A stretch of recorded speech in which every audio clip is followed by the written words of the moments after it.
desarrollar un tema bastante difícil, no en el sentido de la imposibilidad de comprenderlo a fondo, no, sino difícil porque se ha mezclado con muchos intereses, con muchas pasiones, con muchos elementos que entran en la discusión y que le quitan los perfiles seguros desde los cuales me gustaría a mí enfocar, que es el tema de la influencia que puede haber tenido el cristianismo sobre la política. Este tema ya fue tratado con anterioridad al cristianismo, no de la misma manera, pero fue tratado de una manera que el cristianismo posteriormente va a aprovechar y va a perfeccionar intrínsecamente con los principios que pertenecen al orden revelado. Eso que hemos visto que sucede con la filosofía, que se convierte en un pensamiento de carácter filosófico, teológico, intrínsecamente cristiano, sucede también con la política. En primer lugar, nosotros tenemos que comenzar por tener en cuenta que el orden político en el pensamiento antiguo, la manera de hablar propia de los griegos y de los latinos, es equivalente a lo que hoy entendemos por el orden social. Hoy la política, de acuerdo con los politólogos up to date, es el arte de conseguir el poder. En cierto modo se trata de conseguir el poder. Y para conseguir el poder aparece allí la mayor o menor habilidad de los distintos personajes que se lo disputan. Y entonces se dirá que es un buen político aquel que mejor hace las zancadillas y que de alguna manera llega al poder con cualquier elemento para arribar a ese objetivo. Indudablemente esta noción de la política es una noción corrupta, es una noción que intrínsecamente la corrompe, la hace falsa. Aquí es donde conviene retener esta noción que creo que es atribuible a Bernanos, cuando él decía que las civilizaciones antes de morir se pudren, al revés de nosotros que nos podrimos después de morir. Las civilizaciones se pudren antes de morirse, y antes de morirse empiezan a corromperse precisamente todas aquellas actividades del espíritu que son las que constituyen los ejes de una civilización. Entre estas actividades del espíritu, una que es fundamental es la política, porque la política es, digamos así, no el arte, porque no es solamente un arte, es una praxis, fundamentalmente. Y una praxis tiene que ver con el orden moral, es establecer el orden moral de la convivencia. La convivencia humana constituye un orden moral. Y este orden moral ya fue visto bien por Platón. Tiene dos dimensiones. Una dimensión intrínseca, el orden que se establece en la interioridad del individuo, el orden de sus virtudes fundamentales, que son las que hacen de manera efectiva a la convivencia, y posteriormente la proyección de ese dinamismo moral intrínseco a la sociedad en la cual uno convive. Siempre conviene en estas cosas ilustrarlas con ejemplos, sobre todo para los más jóvenes, con ejemplos que nos permitan observar esto. Nosotros en este momento constituimos una pequeña sociedad, un orden social. Este orden está acá propuesto para una finalidad determinada, accidental. Escuchar esta charla, esta exposición que yo hago acerca de lo que es el orden moral político. El objetivo, el propósito es ese, pero si ustedes no se comportan como es debido, si no hacen ustedes el gasto de lo que podríamos llamar la moralidad y la posibilidad de este orden sería imposible. Un solo loco nomás, suelto, que ande dando vueltas por ahí, hace imposible que una asociación se realice. Por eso el orden moral, político, el orden social, es un orden concreto. Aquí es donde hay que afinar el entendimiento, porque generalmente los alumnos no lo entienden. Uno considera que el orden es lo que la Constitución dice.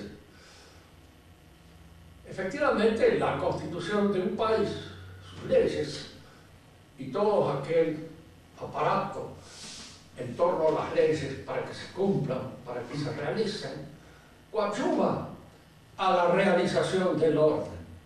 Es un instrumento al servicio del orden.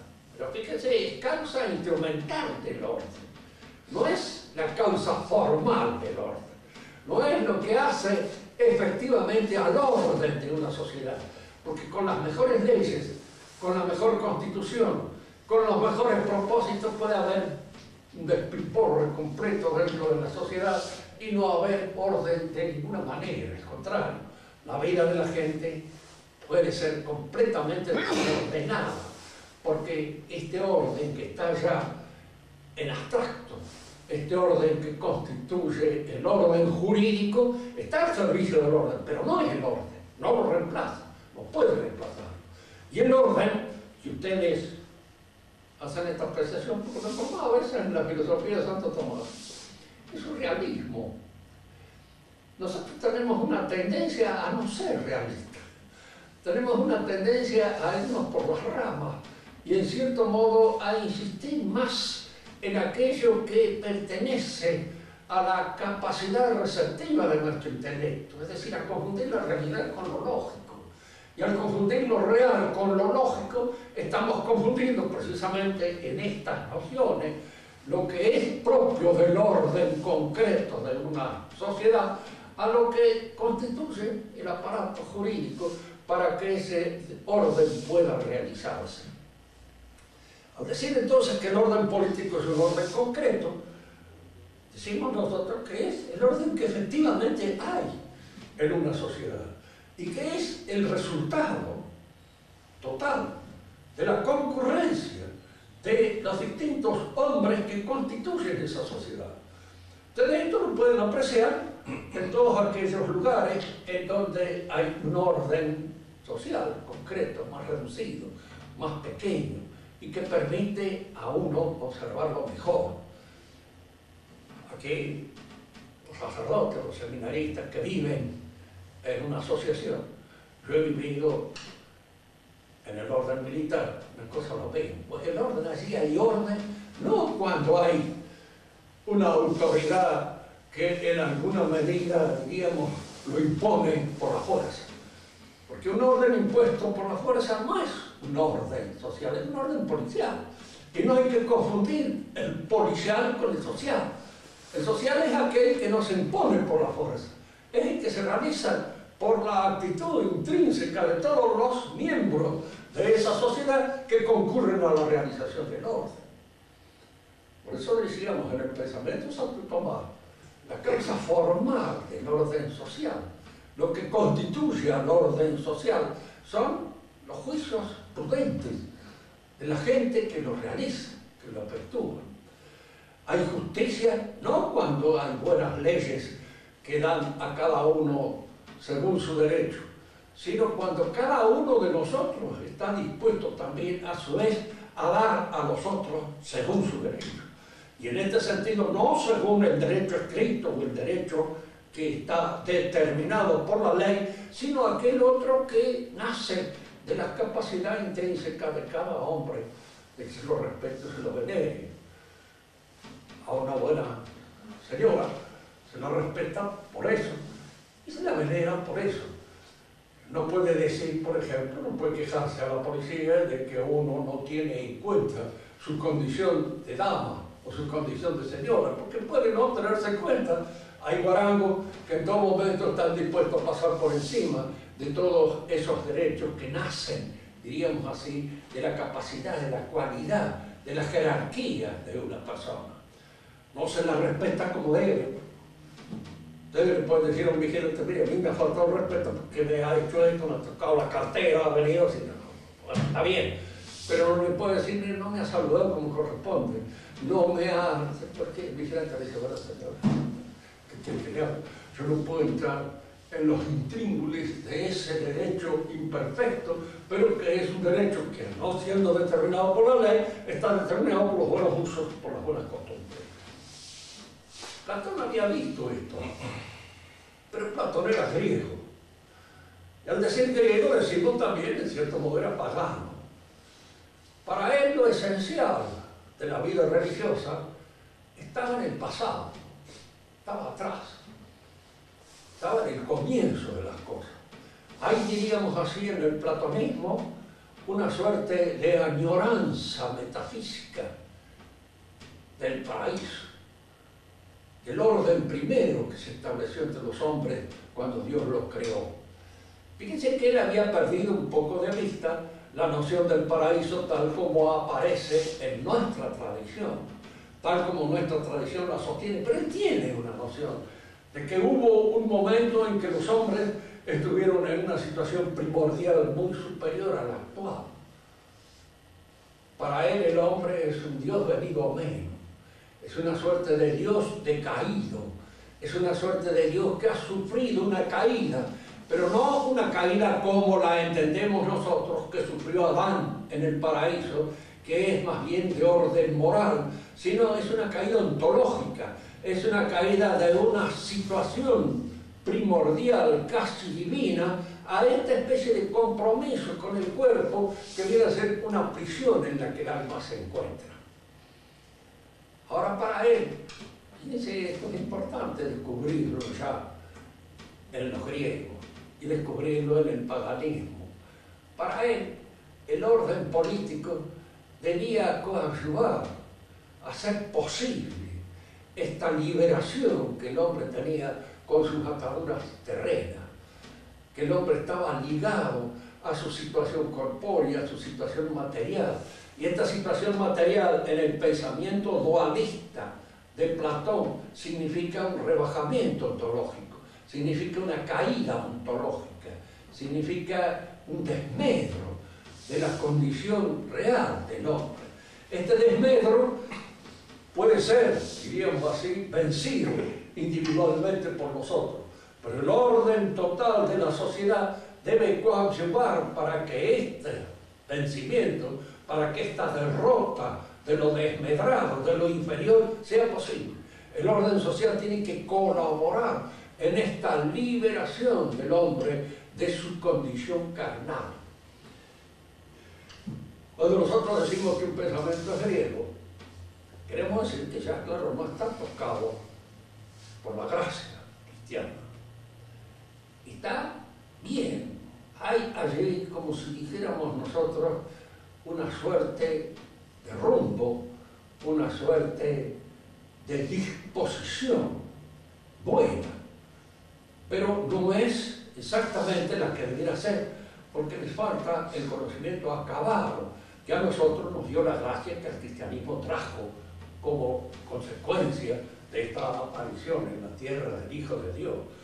Ellos veían entonces que el hombre era un ser destinado a volver, a recuperar una situación que había perdido. Esta situación que había perdido era una situación de integridad que el hombre había perdido en su caída ontológica y que debía recuperarse. El hombre solitario solo tal vez la pueda recuperar por su propia cuenta, pero sumergido en eso que Platón llamaba la sociedad henchida de deseos, lo que nosotros podemos decir, sumergido en la sociedad de consumo, porque al fin de cuentas la sociedad de consumo es la sociedad henchida de deseos, es de alguna manera aquella sociedad que adquiere preponderancia, adquiere poder sobre el hombre, excitando todos los elementos que coadyuvan al gasto, a la consumación de cosas, que coadyuvan de alguna manera a esta inmersión dentro de todos estos deseos exasperados que constituyen la mentalidad del hombre de la sociedad de consumo. Platón lo veía en aquella época, Cuando él habla de la sociedad en China de deseo, está hablando de los otros. Me hace recordar a un atorrante que había en un pueblo, borrachín, tremendo. Entonces una vez había aparecido por allí uno de estos oradores socialistas que emergían de vez en cuando. Entonces trataban de levantar el espíritu cívico de la gente. Decían, pero el ciudadano no debe ser como esos ciudadanos que venden su voto, que entregan su libreta por un litro de vino, por un par de empanadas, por cualquier cosa. ¿Viste? Lo estaba escuchando. Y le dice al compañero que estaba hablando, pero este se la agarró conmigo. Me está cayendo encima ese contigo. ¿Quién le habrá contado? Decía. Nosotros cuando hablamos del paganismo, hablamos de un pensamiento que indudablemente es diferente al nuestro, pero que no es totalmente indiferente. Yo soy muy convencido de que en el principio Dios le revela al hombre muchas cosas que constituyen el principio de lo que es la religión primordial, la religión protohistórica o la religión primitiva, de la cual todas las otras religiones del paganismo tienen un rezago, guardan algo de esos principios enseñados por Dios o por los dioses, a veces mezclados con lo que podríamos llamar una tradición pérfida que proviene del demonio, de los demonios. Hay que reconocer que existen, y si uno no lo reconoce y no quiere creer su existencia, basta tener un poco de experiencia de las cosas del mundo para darse cuenta de que efectivamente existen, ya obran y actúan sobre los hombres de una manera lo suficientemente clara como para poder notar su persistencia. Platón consideraba entonces que el orden social, para poder alcanzar ese orden, había que comenzar por ordenarse uno mismo.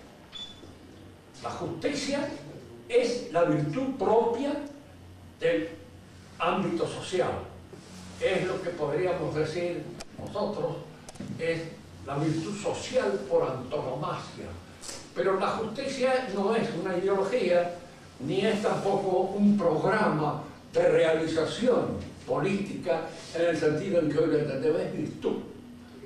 Fundamentalmente es una virtud y es algo que se encuentra en nosotros, en nuestra interioridad, y que consiste en esa buena disposición de dar a los demás según su derecho. Pero al mismo tiempo dar a los demás según su derecho no es una cosa tan fácil como a prima facie parece.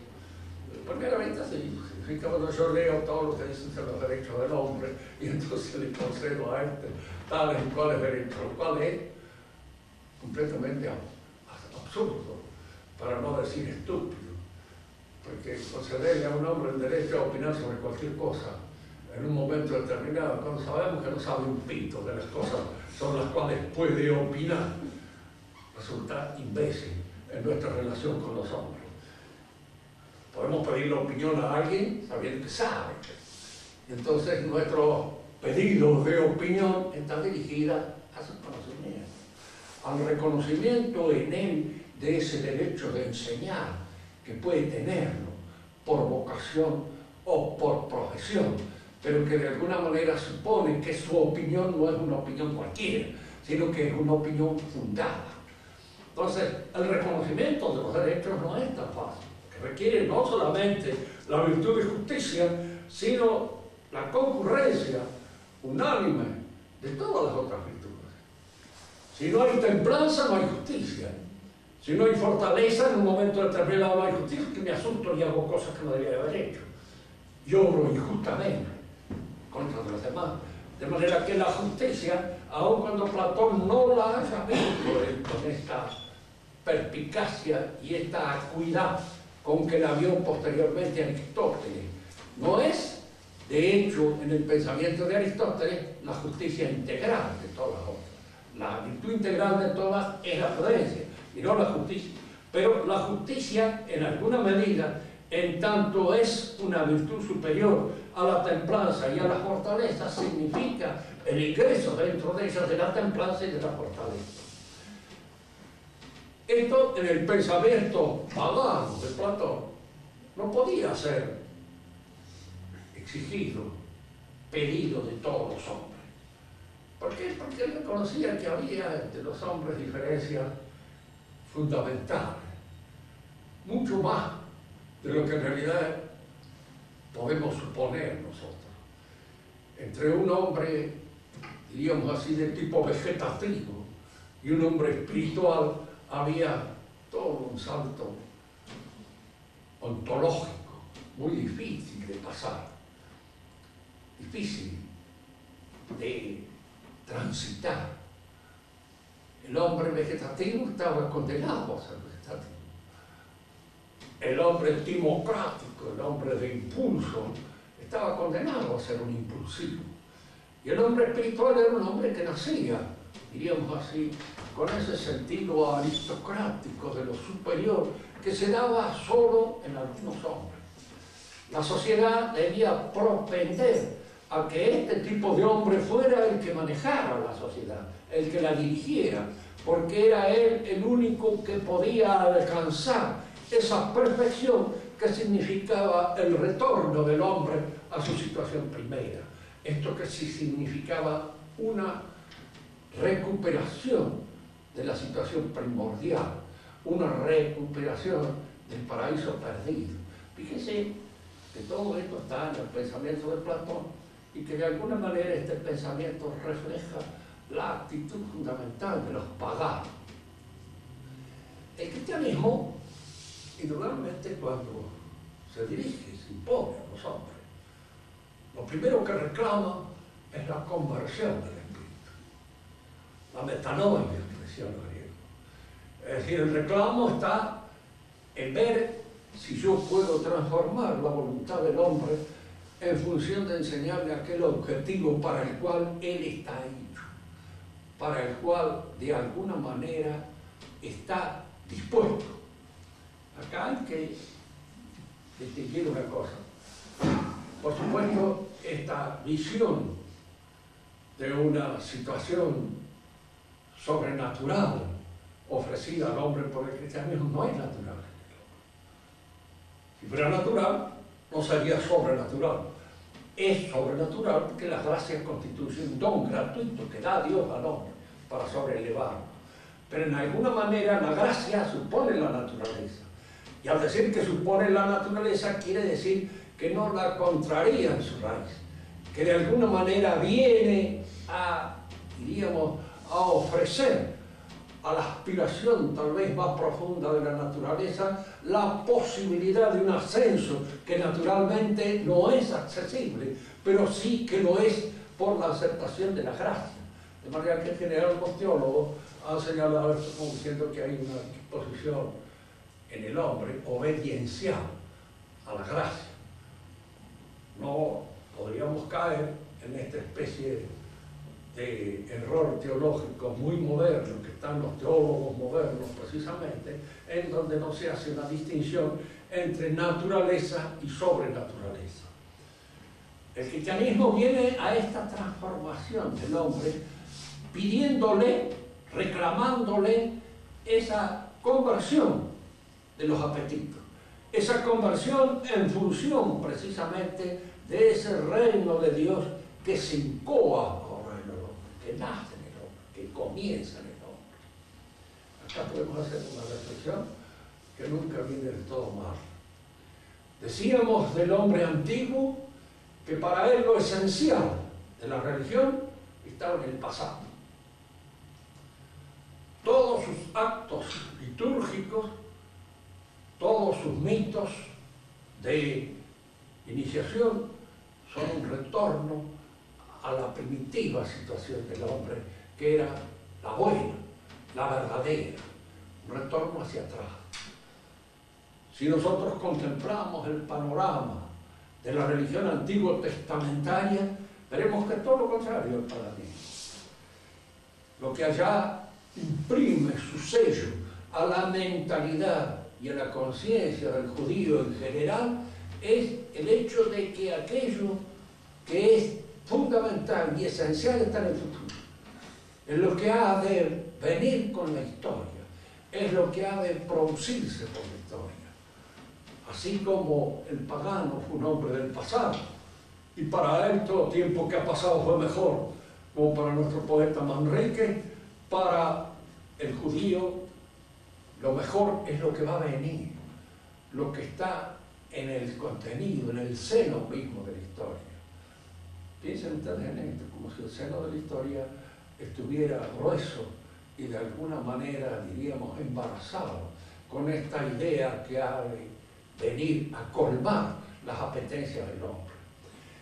El cristianismo nos enseña una cosa: el reino de Dios está en nosotros.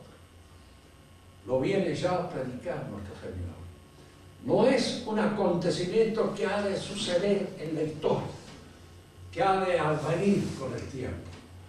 No es tampoco algo que pasó, es algo que se incoa, que se realiza, que comienza ahora, en este mismo presente en que estoy viviendo yo.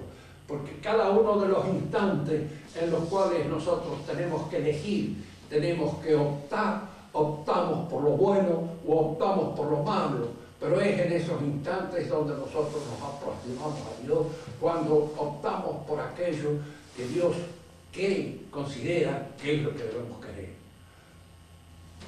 Y hemos visto esto.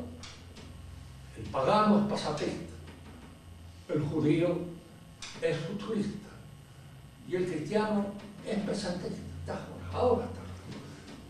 Nuestro Señor viene precisamente a predicar de que el reino ha llegado. ¿Con quién es? Con Él. Y es a través de Él en que de alguna manera el reino se incoa y se realiza en nosotros. ¿Y qué es este reino? Es la sociedad de los bienaventurados. Pero esta sociedad de los bienaventurados que ha de llegar allende la historia se va incoando en nosotros y va creando en nosotros, diríamos así, esa suerte de armonía, esa suerte de buena disposición del alma para hacer accesible el reino de Dios. Yo siempre les cuento a ustedes, porque es una historia que envidio, la del buen ladrón, que se da cuenta precisamente en el último momento de saber que si era ladrón, suponemos que sí, buen ladrón, en fin, y que debía haber tenido sus cuestiones con la policía, y quería haber tenido un prontuario bastante largo de toda su vida pasada. No obstante, él se convierte en ese instante mismo en que se da cuenta que aquel que está sufriendo la cruz al lado suyo es Dios. ¿Cómo se da cuenta? ¿Cuál es la libertad que le permite a él en este momento ver esa cosa que trasciende el ámbito de toda percepción sensible? Ver en ese hombre que muere, igual que él, que está atado a su cruz, que se está desangrando, pues ese hombre es en alguna medida Dios para él lo descubre. Y es en ese momento en que salva su alma. Es en ese momento. ¿Cuántos momentos violentos habrá pasado en su vida? ¿Cuántos malos momentos? ¿Cuántas malas elecciones habrá hecho a lo largo de su existencia? Y sin embargo es en ese momento en que él rescata todo, al reconocer precisamente la existencia de Dios en ese acto, que indudablemente no es un acto de cualquiera. Nosotros podemos morir en nuestro lecho de agonía y pedir, en fin, la absolución de nuestros pecados, todo eso está bien, pero estamos así medio cómodos, tirados en una cama, pero este estaba bastante incómodo en la situación en que se encontraba, en una situación que incita indudablemente a la violencia, y acordarse de la madre de todos los que lo han colgado en ese momento y que de alguna manera están, digamos, obrando en el sacrificio de su vida. Pero ese, a pesar de eso, y a pesar de todo este cúmulo de elementos pasionales que se pudieron haber juntado en su corazón, en este momento tuvo la libertad de reconocer la existencia de Dios en aquel hombre que moría al lado suyo. Y este reconocimiento se produce aquí y ahora, en este momento. Y es ahí cuando Dios, nuestro Señor, le dice: hoy estarás conmigo en el paraíso. De esa manera, nosotros nos encontramos siempre frente a este hecho. En el cristianismo la opción siempre es ahora.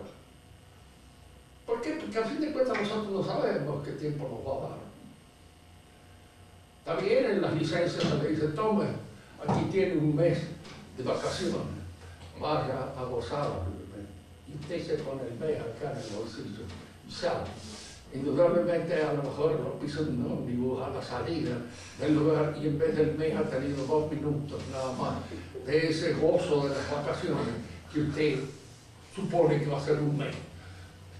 Nada, no está dado. Piensen que estos entes de razón, el mes, el año, todas esas cosas son entes de razón nada más. No existen.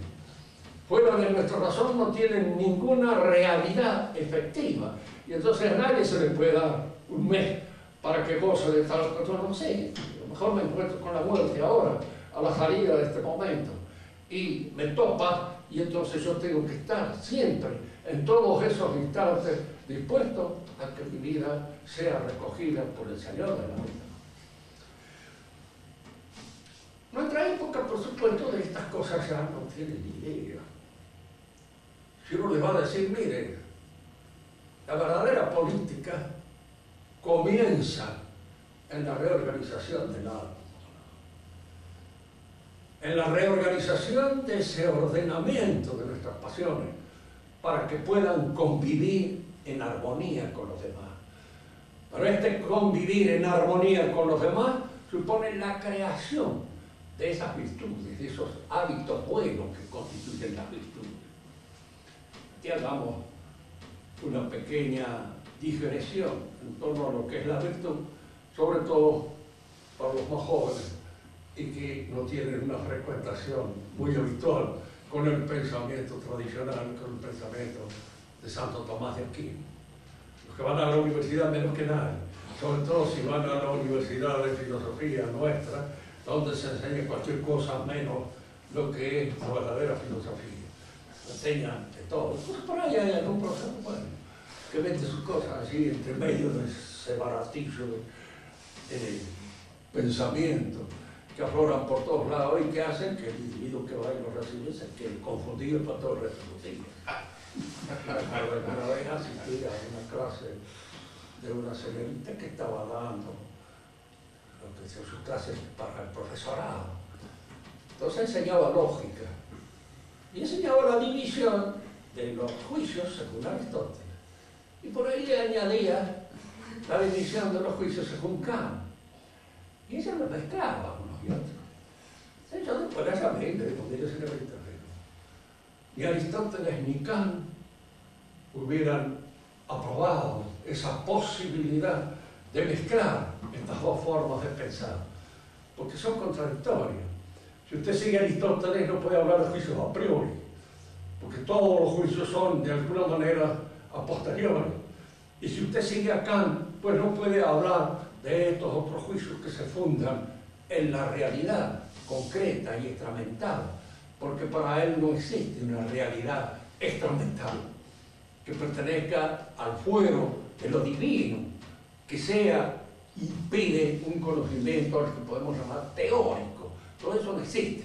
Con Kant desaparece la metafísica y al desaparecer la metafísica nosotros nos quedamos absolutamente en la imposibilidad de probar de una manera fehaciente e irracional la existencia de Dios, e incluso creo yo que tampoco podríamos probar la existencia nuestra, nada más que de una manera, no, porque claro, en tanto que sustancia, la sustancia desaparece de las nociones puramente kantianas del orden real, no tiene cabida.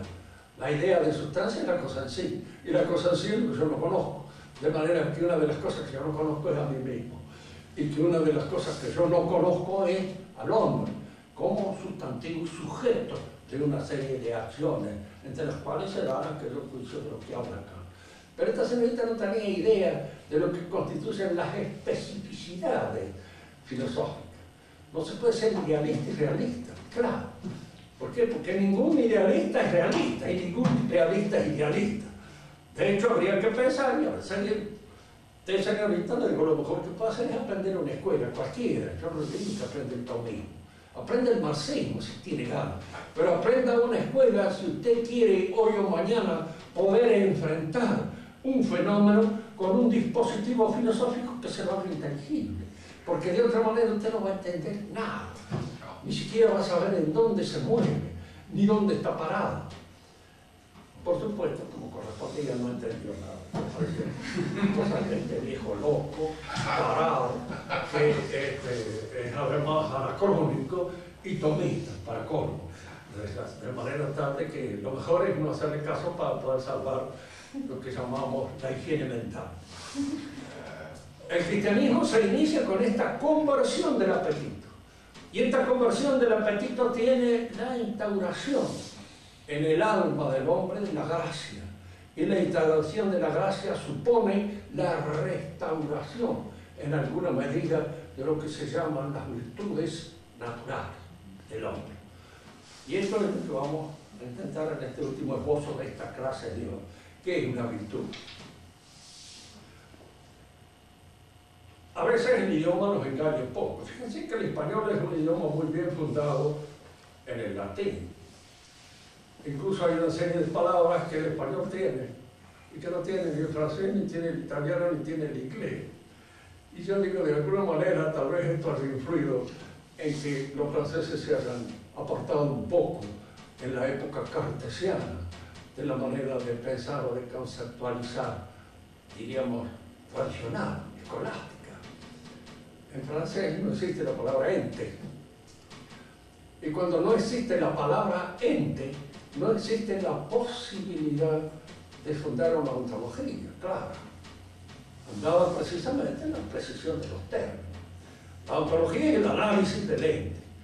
Y si yo no tengo presente en mi mente la palabra ente y la reemplazo con un término biológico, como un ser es, como si yo dijera de alguien que ama, que es un amar, o de alguien que escribe, que es un escribir, o de alguien que canta, que es un cantar.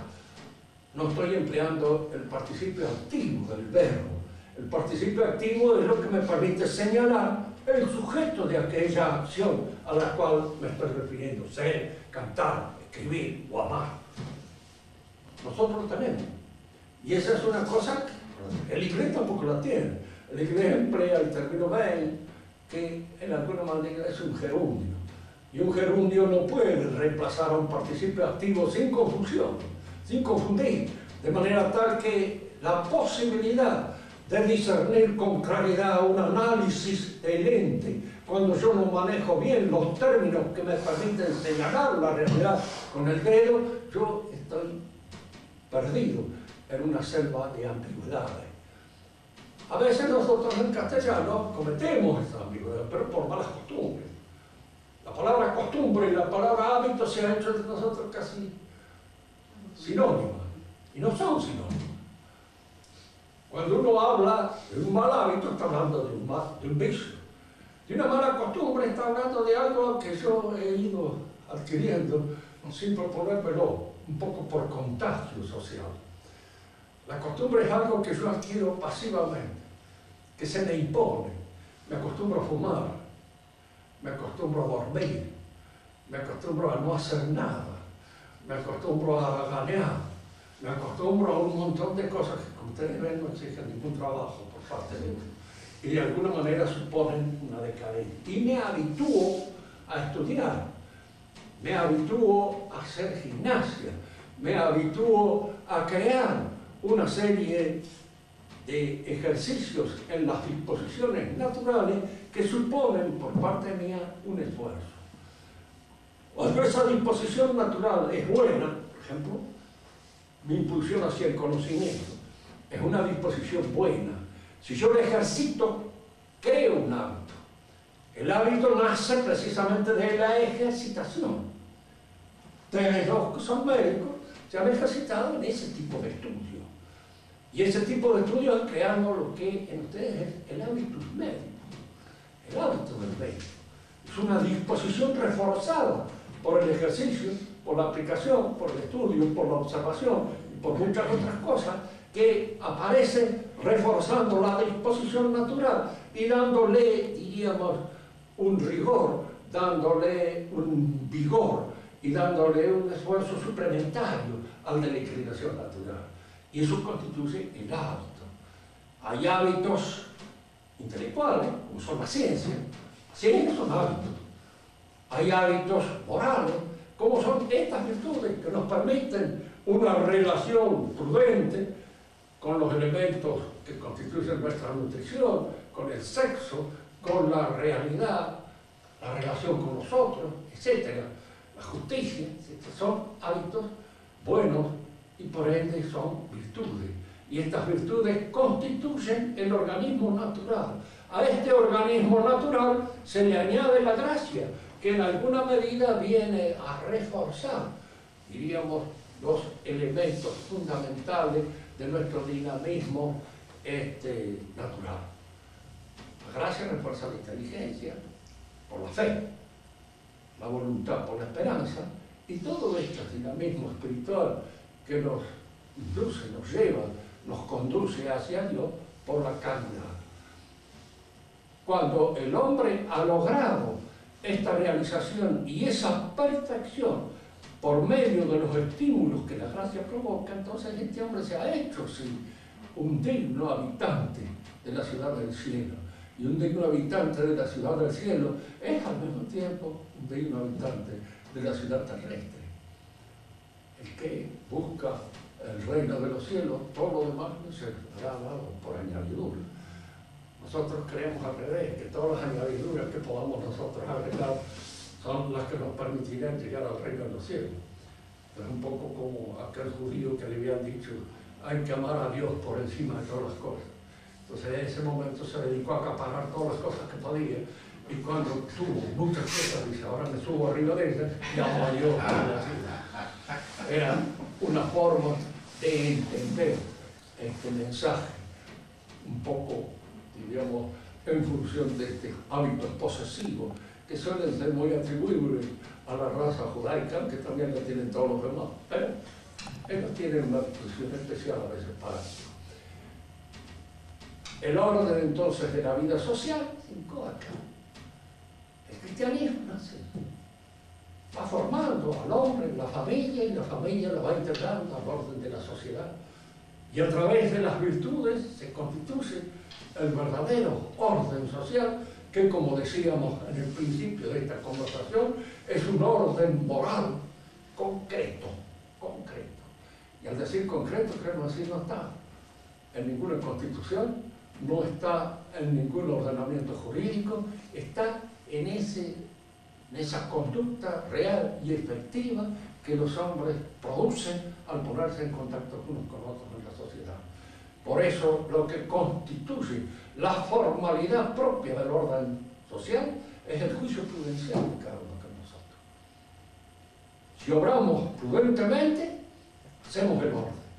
Si obramos imprudentemente, destruimos en alguna medida en nuestras posibilidades. Siempre la posibilidad de destruir es más grande en el presidente de la nación que en cada uno de nosotros. Pero el hecho de que pueda provocar mayores escándalos y hacer un desastre más completo que nosotros no lo hace superior a nosotros. Al contrario, hace que su situación sea un poco más delicada y más difícil. Se dice que cuando murió Richelieu, el Papa, que era uno de esos hombres de la época renacentista, bastante escéptico, dice, si existe Dios, no me gustaría estar en el cuero de este hombre, pero si no existe, qué vida de triunfo la suya.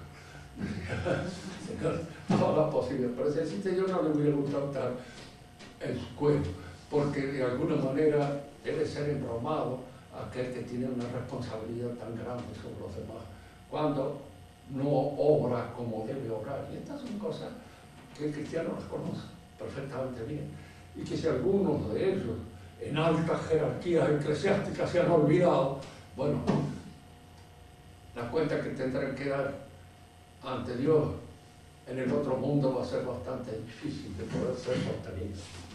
Nada más, si quieren hacer alguna pregunta, háganla con toda la voz que tienen, porque mi sordera sigue avanzando y cada vez más perfecta, más acabada, más completa. Llegó el momento en que no voy a oír absolutamente nada, y esto me va a provocar esa especie de aislamiento en el cual voy a estar muy orontos.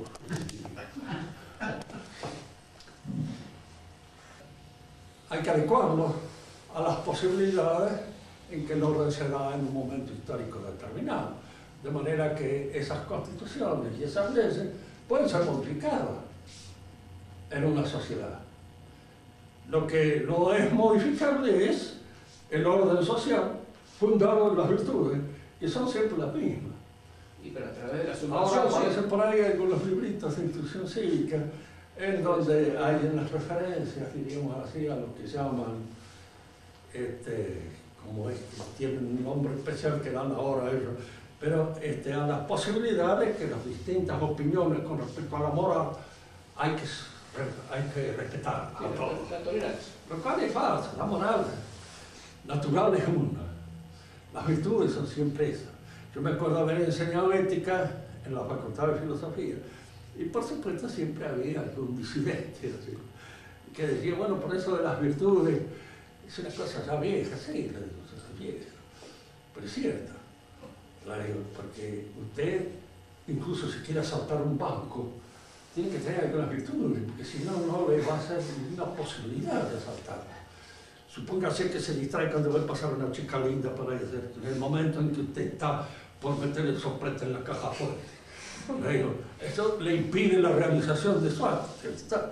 Si usted se asusta porque ve pasar un vigilante a media cuadra, le arruina las cosas, entonces tiene que tener coraje, ¿sí? Tiene que tener templanza, sí. Tiene que tener justicia, porque después tiene que repartir las cosas entre sus compañeros. Y no es conveniente de alguna manera, diríamos, obrar injustamente, porque eso le destruye la posibilidad de organización de su banda. Pero eso no... Entonces, resulta que hay que tener todas las virtudes, hasta para ser asaltante.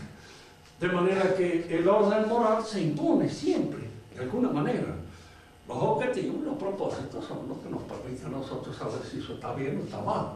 Pero el orden de las virtudes se dan en todo, y esto es una cosa que conviene tenerlo en cuenta para todo. Profesor Pedroso, ¿qué decía usted? ¿Me escucha ahora? ¿Me escucha? Sí. Lo que usted, me parece la diferencia, usted dice, en el orden de las ideas es inalterable lo que estaría bien y lo que estaría mal, pero en el orden práctico, a través de la subversión, se puede ver perfectamente alterado el orden moral de una civilización, cultura o sociedad particular, o más, efectivamente. O sea, en el orden de las ideas no se puede alterar, pero efectivamente se puede alterar, a través de las leyes o no. ¿Qué es lo que...? Bueno, yo lo he escuchado, ahora oír es otra cosa, porque escuchar es la atención que pone la voluntad en el acto de oír, ¿cierto? Escucho cuando pongo atención en lo que digo. La esperanza. Y oigo si puedo, porque resulta que la posibilidad de oír es una cosa distinta. Yo lo que, no sé si lo que usted quiere decir es que puede haber diferentes ideas. No, usted decía que por más que haya opiniones diversas, Sí. No se altera, o no se alteraría lo que para una civilización o una cultura particular está bien o está mal. Pero en el orden práctico, efectivo, en la realidad, se puede ver perfectamente alterado y de hecho, bueno... No, seguro. Hay cosas en las cuales la distinción de opiniones puede ser admisible, porque no hay una seguridad en el conocimiento. Pero en las cosas que hay seguridad, la diversidad de opiniones no tiene mucho sentido. La raíz cuadrada de 9 es 3. Y es inútil que nos pongamos a discutir. Para mí es 4, para el otro es 5, para aquel es 6. No, es 3. Y hay cosas en las cuales, de alguna manera, también son así, aún en el orden político. Porque a partir de la Revolución Francesa, nadie discute que haya libertad de opinión en física, en química, en medicina, en biología. No, la libertad de opinión es en religión. ¿Por qué? Porque se ha considerado que no hay ningún conocimiento. La teología no existe, Dios no existe, de manera tal de que no ha hablado, nunca no se ha revelado, de manera que no hay un conocimiento que dé la seguridad de que esta es la verdadera religión y que tiene tales o cuales notas que constituyen la manifestación clara de su verdad. Allí hay libertad de opinión porque se considera que ese es un campo orégano. Allí no hay nada, no hay ninguna verdad. Y en el orden político lo mismo. ¿Por qué en el orden político impera esto? Porque cuando empieza a manejar la política el dinero, es cuando empieza la revolución. Eso lo ha dicho Marx, que era un muchachito que conocía la revolución perfectamente bien, las había estudiado con dedicación y alevosía. Y lo ha dicho él y es cierto. Cuando el dinero maneja todo el orden de la vida social, empieza la revolución. La revolución la hicieron las finanzas, no la hizo el pueblo, ni la sublevación, ni el hambre, ni esto, ni el otro, son todos para abajo. La hicieron los financieros para cobrar. Y los financieros, que les gusta mandar, pero entre bambalinas, detrás de los telones, no exponen nunca la cara, no aparecen nunca ellos. Tienen, diríamos, subvencionada toda una oligarquía de sufragistas, los juntavotos. Los juntavotos que aquí en la provincia puede ser los que juntan votos en toda la provincia y aquellos otros que juntan votos en el barrio, que siempre hay allí una especie de caudillejo que es el que junta los votos de algunas personas, etc. Los vende para el mejor postor. Los financieros manejan esta oligarquía de sufragistas, de profesionales del voto, pero esos son los que ponen la cara. Y a veces el trasero también porque le digan unas cuantas patadas en un momento determinado cuando las cosas se ponen demasiado graves. Pero el financiero no aparece así. Él está entre bambalinas. Entonces, a él le conviene mandar esto. No le conviene, por ejemplo, que haya una cara responsable. Alguien que efectivamente haga de la acción social una cosa suya, como es el rey. Pues el rey que manda. No el rey que es simplemente un palitroque que está así también de alguna manera manejado detrás de las bambalinas por los poderes financieros, no. El rey que manda, ese es el orden natural, como es el padre, gobierna, y en el gobierno le va su interés particular, por eso él tiene interés en alguna manera en impedir que los financieros se le impongan. Si lo logra, si no, le pasa como a Luis XVI, pobrecito, que no logró imponerse a los financieros y le cortaron la cabeza. Luis XIV hubiera empezado por cortarle la cabeza a casi todos los financieros del reino y se hubiera colocado en la situación que le correspondía al jefe de la nación.